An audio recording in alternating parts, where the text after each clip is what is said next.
सुरक्षित देखना चाहते हैं। हम भारत को बांग्लादेश बनने नहीं देना चाहते। समर्थन करना चाहिए। फिर कह रहे हैं अभी नहीं तो कभी नहीं। 5-10 साल ही हैं हमारे पास में। इन 5-10 सालों में हमें पूरे भारत को सुरक्षित करने की व्यवस्थाएं तैयार कर देनी चाहिए। वक्फ बोर्ड जमीन पे आ गया, उन लोगों से पूछो वक्फ बोर्ड कैसे आ गया था जमीन पे, कौन लेके आया था वक्फ बोर्ड को। जब पाकिस्तान बना दिया था उन लोगों ने, तो पाकिस्तान बनाने के बाद वक्फ बोर्ड और एक और पाकिस्तान बना देंगे भारत में।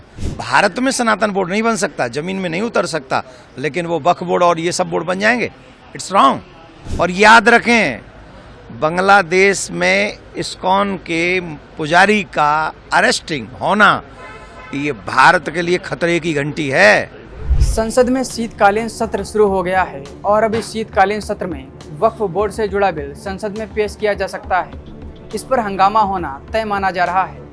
इस विधेयक को केंद्र सरकार की ओर से अगस्त में लोकसभा में पेश किया गया था, लेकिन तब विपक्षी दलों के द्वारा जोरदार विरोध प्रदर्शन किए जाने से इसे ज्वाइंट पार्लियामेंट्री कमेटी के पास भेज दिया गया था। लेकिन अब ये मुद्दा एक बार फिर गर्माता जा रहा है। इस पर हाल ही में प्रसिद्ध कथावाचक देवकी नंदन ठाकुर का बड़ा बयान सामने आया है। देवकी नंदन ठाकुर ने सनातन बोर्ड की मांग करते हुए कहा है कि हम भारत और भारत के लोगों की सुरक्षा के लिए सनातन धर्म बोर्ड की मांग कर रहे हैं। देवकी नंदन ठाकुर ने इसके साथ ही कहा कि हम भारत को बांग्लादेश नहीं बनने देना चाहते और इसके लिए हमारे पास महज 5 से 10 साल ही बचे हैं। देवकी नंदन ठाकुर ने वक्फ बोर्ड को लेकर भी बहुत कुछ बोला है, जिसे आप स्क्रीन पर सुन सकते हैं।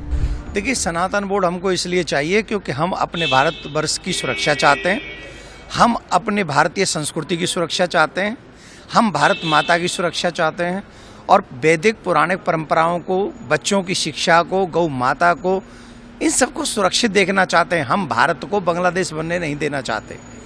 अगर भारत बांग्लादेश बन गया, अगर जो लोग चाहते हैं कि भारत भी बांग्लादेश बन जाए, वो न करें हमारे सनातन बोर्ड का समर्थन।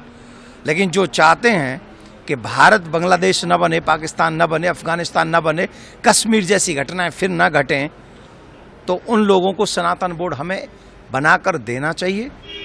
सभी लोगों को हमारा समर्थन करना चाहिए। फिर कह रहे हैं अभी नहीं तो कभी नहीं। 5-10 साल ही हैं हमारे पास में। इन 5-10 सालों में हमें पूरे भारत को सुरक्षित करने की व्यवस्थाएं तैयार कर देनी चाहिए। जो अपने भविष्य को देखते नहीं है, भविष्य में आने वाले खतरे को देखते नहीं है, ना उन्हें कोई समझदार कहता है और ना ही वो आने वाले भविष्य के लिए अच्छा होता है। कुछ लोग कहते हैं जो सनातन बोर्ड बनाने की बात हो रही है वो जमीनी हकीकत में अमल में नहीं आएगा या हाँ, वक्फ बोर्ड जमीन पे आ गया, उन लोगों से पूछो वक्फ बोर्ड कैसे आ गया था जमीन पे, कौन लेके आया था वक्फ बोर्ड को। जब पाकिस्तान बना दिया था उन लोगों ने, तो पाकिस्तान बनाने के बाद वक्फ बोर्ड और एक और पाकिस्तान बना देंगे भारत में।